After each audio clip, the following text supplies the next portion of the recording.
नमस्कार, आप देख रहे हैं बाहु एक्सप्रेस और मैं हूं आपके साथ ऋतिका। कश्मीर की बात करूं तो लगातार जिस तरह से हालात कश्मीर में बने हुए हैं, हर कोई व्यक्ति इस समय कश्मीर में डरा हुआ नज़र आ रहा है क्योंकि आतंकी गतिविधियां लगातार बढ़ती नज़र आ रही हैं। वही अगर एनआईए यानी कि नेशनल इन्वेस्टिगेशन एजेंसी की बात करूं, एनआईए और सीआरपीएफ के डीजी इस समय श्रीनगर पहुंचे हुए हैं और आज उच्च स्तरीय बैठक वहां पर की जाएगी। जिस तरह से सुरक्षा कड़ी की जाएगी क्योंकि लोगों में साफ तौर से डर है, सिविलियंस की किलिंग की जा रही है, लगातार ओजीडब्ल्यू को हिरासत में लिया जा रहा है, उनसे इन्वेस्टिगेशन की जा रही है। और जिस तरह से ड्रोन की गतिविधियां में पिछले कुछ दिनों में बढ़ती नजर आई थी, इन सब चीज़ों को लेकर लोगों में काफ़ी ज़्यादा दहशत का माहौल है। आप लोग जानते हैं कश्मीर की बात करूं तो पिछले कुछ दिनों में सिविलियंस को टारगेट करके, चाहे वो मक्खन लाल बिंद्रू हो, चाहे बाकी सिविलियंस हो, प्रिंसिपल हो सुखविंदर कौर और साथ ही साथ दीपक चंद मेहरा हो, इन सब की किलिंग्स जो हैं वो पिछले कुछ दिनों में की गई है, जिसके बाद लोगों में काफ़ी गुस्सा है और हर कोई चाहता है कि ये आतंकवाद का सफाया जल्द से जल्द कश्मीर से क्या पूरे हिंदुस्तान से हो जाए। लगातार आपको इस चीज़ के बारे में अपडेट देती आ रही है कि क्या कुछ स्थिति इस समय बनी हुई है। कभी पुंछ में एनकाउंटर होता है, कभी कश्मीर में एनकाउंटर होता है।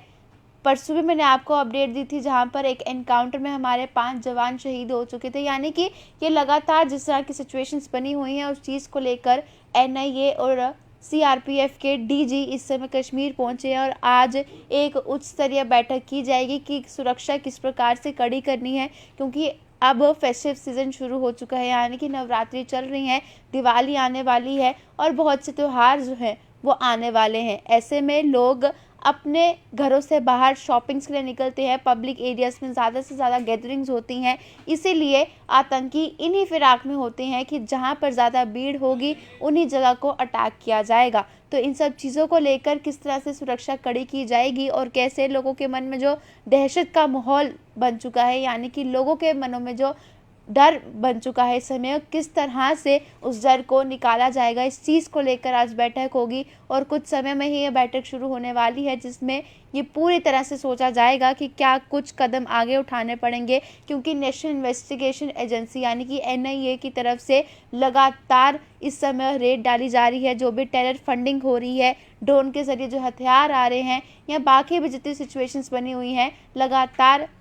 एनआईए की तरफ से और सिक्योरिटी फोर्सेस की ओर से इस बारे में रेड की जा रही है। और जितने भी ओजीडब्ल्यूज है यानी कि ओवरग्राउंड वर्कर्स यहाँ पर आतंकियों के लिए काम कर रहे हैं, जो कि यहाँ की वीडियोस बनाकर उनको बेचते हैं, यहाँ पे किस तरह से हमला किया जाएगा उन सब चीज़ों की वीडियोस बनाकर उनको बेचते हैं, उनके कांटेक्ट में रहते हैं। तो इस चीज़ को लेकर भी एनआईए लगातार रेड कर रही है, क्योंकि जितने भी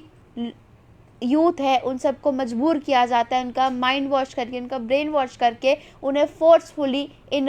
टेरर ग्रुप्स में लाया जाता है। तो इस चीज़ को लेकर भी किस तरह से इसको रोका जा सकता है, ये सब कुछ बातें जो है वो आज जो बैठक होगी, जो एनआईए और सीआरपीएफ के डीजी इस समय वहाँ पे मौजूद है, जब वहाँ पर बैठक होगी इन सब चीज़ों को लेकर इसमें ज़रूर सोचा जाएगा किस तरह से इस चीज़ को रोका जाएगा, किस तरह से यहाँ पे सिक्योरिटी बढ़ाई जाएगी। क्योंकि साफ तौर से अगर मैं देखूँ, कश्मीरी हिंदू पंडित जो हैं वहाँ कश्मीर से मैक्सिमम वापस जगती जो माइग्रेंट कैंप बनाया है नगरोटा वाली तरफ, वहाँ पर वापस आ रहे हैं। क्योंकि उनसे अगर पूछा जाए कि आप लोग वापस क्यों आ रहे हैं, उनका यही कहना है कि इस समय हम लोग डरे हुए हैं, कुछ नहीं पता कि आतंकी इस समय क्या चाहते हैं और क्या कुछ करेंगे, इसलिए मैक्सिमम लोग वहां से निकलने की कोशिश कर रहे हैं। लेकिन कुछ लोग अभी भी वहां पर है और उनकी सुरक्षा पर जितने भी सवाल उठते हैं उस चीज़ को पूरा करना और उसके सवाल देना हमारी सिक्योरिटी एजेंसीज और जितने भी आला अधिकारी हैं उन सब की रिस्पॉन्सिबिलिटी बनती है।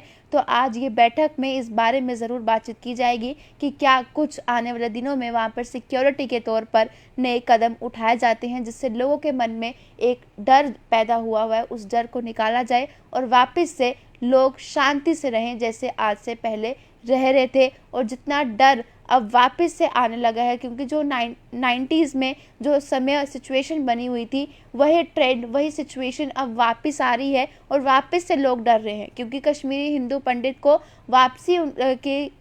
उनकी तैयारी की जा रही थी। लोग जो डर के माहौल से 90s में अपनी ज़मीनें यहीं पर छोड़कर चले गए थे, जिनकी ज़मीनों पे कब्ज़ा हुआ था, उस चीज़ को लेकर हमारे सरकार की ओर से एक कदम उठाया गया था। कश्मीरी हिंदू पंडित के मन में से वहम निकल रहा था और लोग खुश थे कि हम वापस से अपनी जगहों पर जाएंगे जहां पर उनकी लैंड्स हैं जो 90s में वो छोड़ गए थे और उनके ऊपर इलीगली कब्जा किया गया था। इस चीज़ को लेकर लोगों में खुशी थी कि वापस हम अपने होम टाउन जाएंगे और वहां पर जो हमारी लैंड है वो वापस हमें मिलेंगी और वापस से हम अपनी जगह पे खुशहाली से रहेंगे। इस चीज़ को लेकर आतंकियों में बौखलाहट दिखी कि किस तरह से कश्मीरी हिंदू पंडित की वापसी